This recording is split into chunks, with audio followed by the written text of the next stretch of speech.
Have you ever heard of the show 60 Days In? Well, it debuted in 2016 and it's had 7 seasons thus far. They've had over 50 participants and the show is aired in over 100 countries worldwide. The reality TV show was designed to help improve conditions for the inmates there.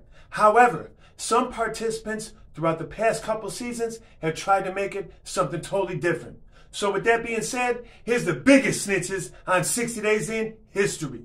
At number 5, you got Dennis from season 6. Although he was raised in a violent urban community in Florida, he thinks criminals have it too good in jail and they should be subjected to harsher treatment and punishment. He went in there beating on his chest, determined to set somebody up all while under video surveillance. And he did get his hands on a minuscule amount of a controlled substance, along with the shank, or should I say a nail, that he paid a pretty penny for. At number 4, you got Carlos from season 7, a former gang member turned dropout that now goes above and beyond to try to act like a gang member. He was on a mission to find as many drugs and shanks that he can as well. However, in a facility where 60% of the inmates are on psych meds, the only drugs that he was able to acquire were those. He wrote a statement against other inmates, and he couldn't find a shank in a facility where nobody's been shanked or stabbed in over 10 years. So he had to break the handicap stall in the shower in order to gain possession of a piece of metal, saying, "I can make a shank out of this."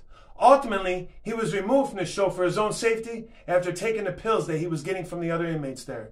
At number 3, you got David, a sworn police officer that wanted to use his investigating skills to evaluate the drug problem there. And although he wasn't successful in that, he was successful in collecting intel about the inmates there and manipulating them to believing that he's someone that he's not.